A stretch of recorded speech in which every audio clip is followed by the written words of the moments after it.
खुशी के साथ में विदाई कर रहे हो, लेकिन तुम्हें नहीं मालूम है। मत भूल कंसियो भूल जरा, ये भूल भाल हो जाएगा। देवकी के 8वां बालक होगा जो मार के तुझे गिराएगा।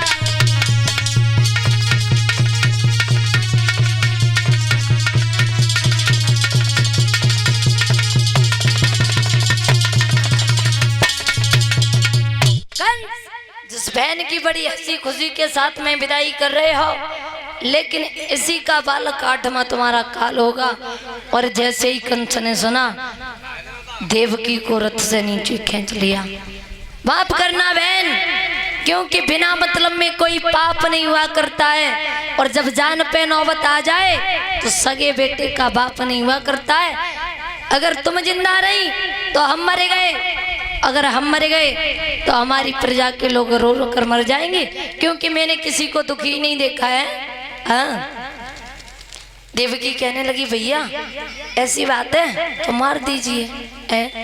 और जैसे ही कंस मारने के लिए दौड़ा, वसुदेव ने रोक लिया और एक बात बोली,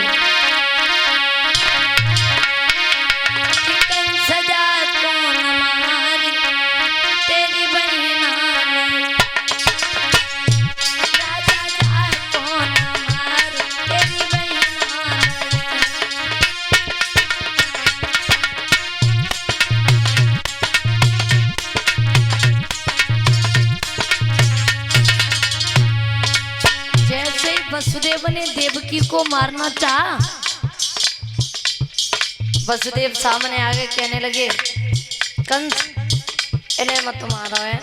बोले कंस जा तो न मार तेरी बहिना, राजा जा तो न मार तेरी बहिना।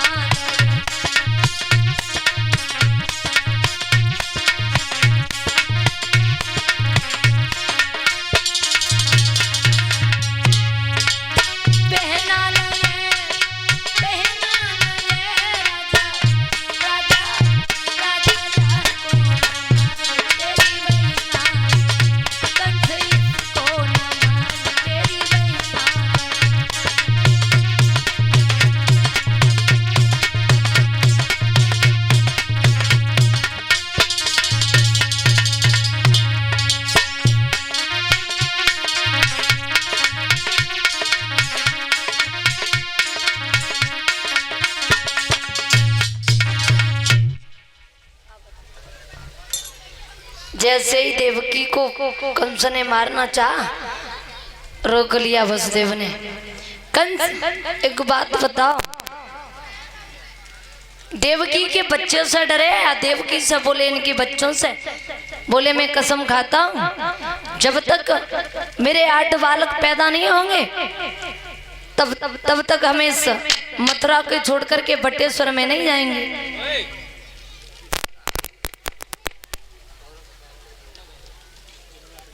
और हमें किस रुपए से सम्मानित कर रहे हैं।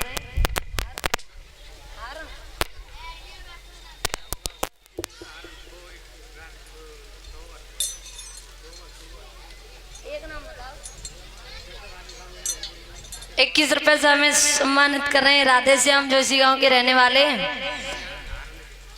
नारन के रहने वाले हैं भैया।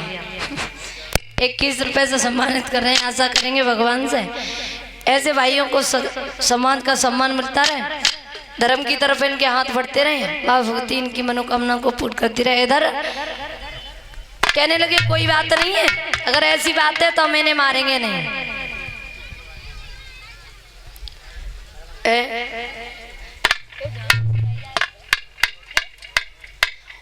और जैसे ही वसुदेव ने ये बात कही है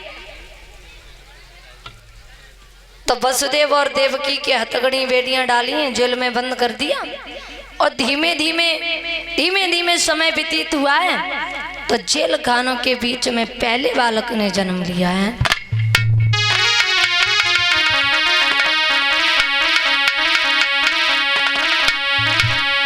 अब जगमग जगमग ओई में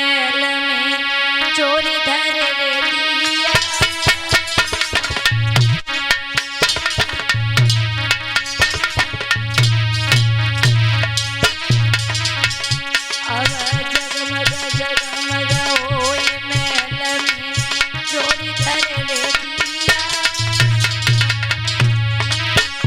और जल खाने के बीच के पहले लला ने जन्म लिया भैया जल खाने के बीच के पहले लला ने जन्म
देवकी के गर्भ से पहले बालक ने जन्म लिया, बहुत खुशी मनाई।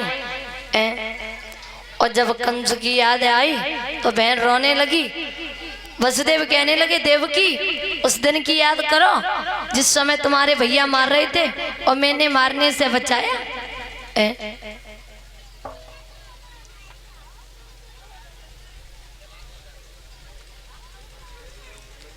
और इसी बीच में हमें 21 रुपए से सम्मानित कर रहे हैं भैया संदेश पुत्र वीरेश के। परमार्थ लिख रहे हैं कजरा लगा रही है, अभी सुना देंगे। है थोड़ी कथा बढ़ाने तो बिल्कुल सुनाएंगे। और 51,501 रुपए भंडारे में दान कर रहे हैं भैया गिरीश चंद कठहरिया। 501 रुपए भंडारे में दान कर रहे हैं। आशा करेंगे भगवान से ऐसे भक्तों को हमेशा समाज का सम्मान मिलता रहे, सद्बुद्धि प्रदान होती रहे। इधर वसुदेव कहने लगे देवकी उस दिन की याद करो जिस दिन तुम्हारे भैया मार रहे थे और मैंने मारने से बचाया। देवकी की गोद से बच्चे को छिनाया, कंस को देकर दे दिया, लो ये पहले बच्चे ने जन्म लिया है। और कंस को दे दिया है। कंस सोचने लगे कल तो 8वां बालक है और इसे छोड़ दें तो सही रहेगा। वसुदेव से कहने लगे इसे ले जाओ, जब 8वां बालक हो तब मेरे पास लाना। और जैसे ही कंस ने लौटाया मैया देव की हजारों दुआएं देने लगी बेटा। और इधर नारद ने सोचा बाजी बा ये उल्टा काम कैसे हो गया, कंस इतना बड़ा पापी, इतनी बड़ी दया, अगर इतनी बड़ी दया आ गई तो हो सकता है भगवान को आने में बहुत समय लग जाएगा। इधर देखो जन काय की पंचायत चढ़ी है माता बहना। बीच कुछ में बातें बहुत करने लगती हो तुम्हें। पीछे क्या बात है, बातें कम किया करो है। इधर नारद ने सोचा ये उल्टा काम कैसे हो गया। अगर इस तरीके से नारद को दया, कंस को दया आती रहेगी तो भगवान को बहुत समय लगेगा आने में। और नारद ने बीड़ा उठाया, चल दिए।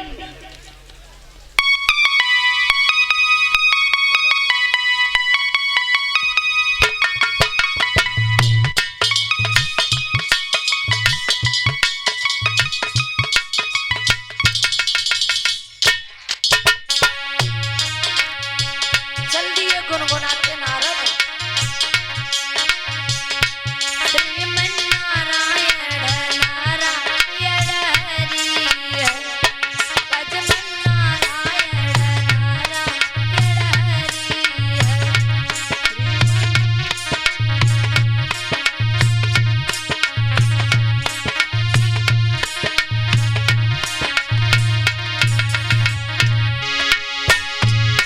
ये नाम बड़ा अलबेला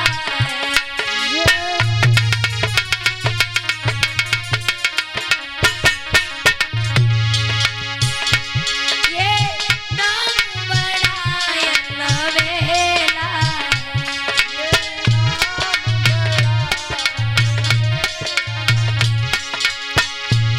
लगता नहीं करेला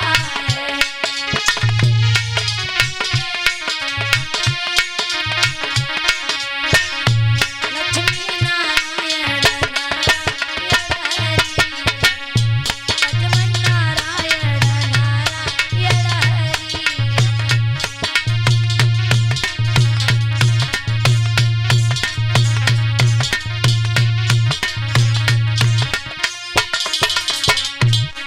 श्रीमन्नारायण नारायण हरि भजमन्नारायण नारायण हरि।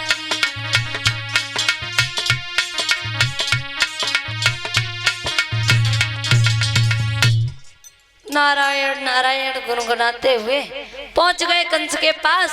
और कंस ने देखा, आइए नारद बैठिए, बड़े दिनों में दिखाई दिए। बोले कंस एक बात बताओ, दिन प्रतिदिन इतने कमजोर क्यों होते चले जा रहे हो, क्या बात है? और बोले कि नारद ने कही ओ कंसराज, और क्यों दशा बिगड़ती जाती है।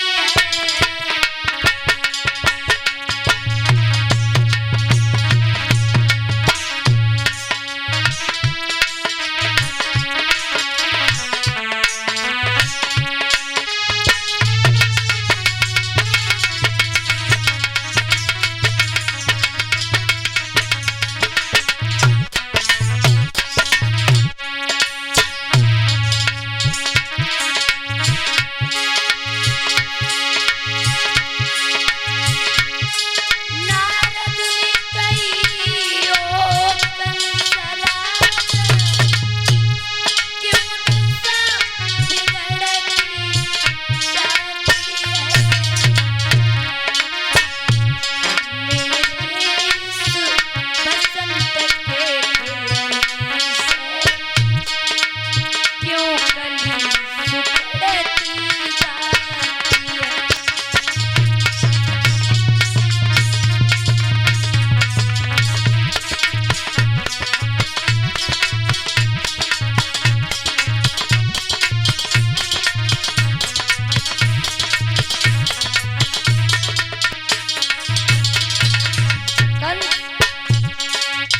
दिन प्रतिदिन इतने कमजोर होते चले आ रहे हो, क्या बात है?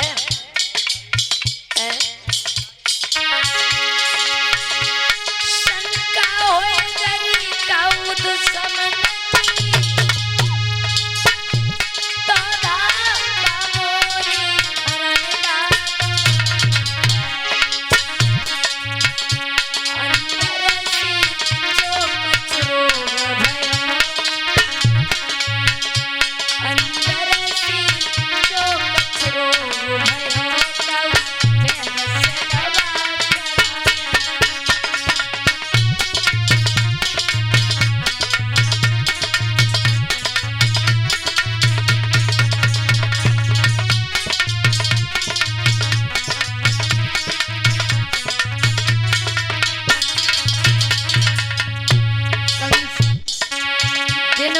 प्रतिदिन इतने कमजोर होते जा रहे हो। शंका अगर किसी दुश्मन की हो तो दावा मोहर डालो, अगर कोई रोग हुआ है तो किसी से दवाई करा लो, लेकिन दिन प्रतिदिन इतने कमजोर क्यों होते चले जा रहे हो?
दिन प्रतिदिन इतने कमजोर क्यों होते जा रहे हो? बोले क्या बताएं नारद, तुम्हें मालूम होना चाहिए मुझे मौत से बहुत डर लगता है।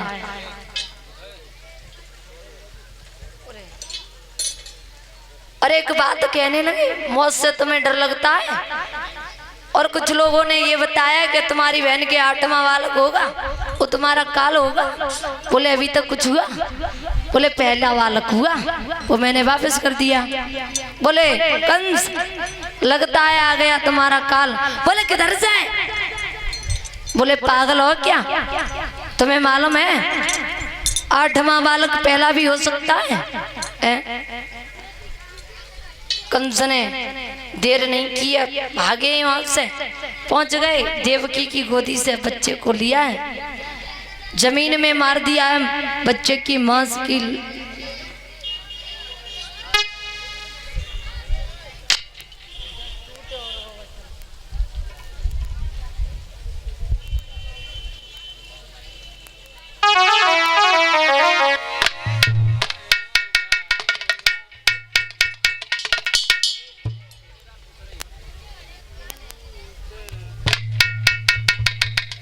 और हमें 21 रुपए से सम्मानित कर रहे हैं भैया दिनेश, जो घुसरई के रहने वाले हैं, ठेकेदार। 21 रुपए से सम्मानित कर रहे हैं। ऐसा करेंगे भगवान से ऐसे भाइयों को सदैव सम्मान का सम्मान मिलता रहे, माँ भक्ति इनकी मनोकामना। धीमे धीमे देवकी के एक नहीं 7 बालक पैदा हुए और कंस ने 7 को मार दिया है। 6 बालकों को मारा है और 7वां रोहिणी के गर्भ में पहुंचाया। और इधर जैसे ही 8वां बालक का नंबर आया, कंस कहने लगा, पहरेदारों तुम्हें मालूम है आज मेरा काल का जन्म होगा और किसी को सोना नहीं है।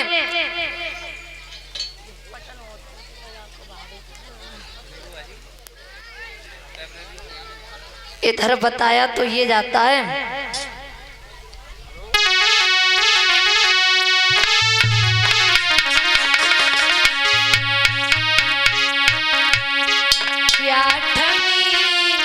गर्भ की बारी थी और कंस के यहाँ तैयारी थी।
आठवें गर्भ की बारी थी। कंस ने सभी पहरेदारों से कह दिया है,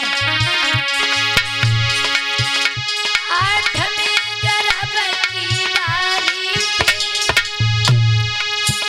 कंस की यहाँ तैयारी थी, राजा था पहरेदार जीवन में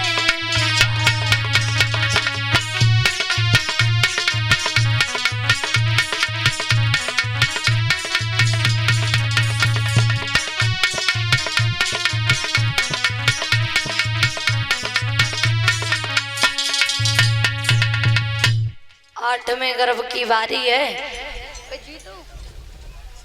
जीतू इधर पहरेदारों को लगा दिया है।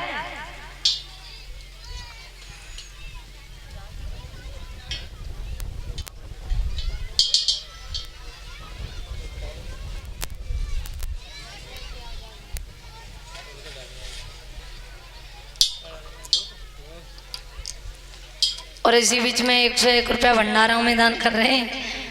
ठाकुर श्यामपाल जी गांव खुसरी के रहने वाले हैं। आशा करेंगे ऐसे भाइयों को समाज का सम्मान मिलता रहे, आगे बढ़ते रहे, माँ भगवती इनकी मनोकामना को पूर्ण करती रहे। इधर भगवान ने छोटा सा रूप बनाया है और देवकी वसुदेव के पास चले और जैसे ही देखा है वसुदेव कहने लगे लगता है काल आ गया। और जैसे ही वसुदेव देवकी के पास पहुंचे एक बात कहने लगे कि अब यह ठीक बात का समय और लीला करनी तो हमारा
झांकी वाले भैया अगर मेरी आवाज सुन रहे हो तो झांकी ले आए। वसुदेव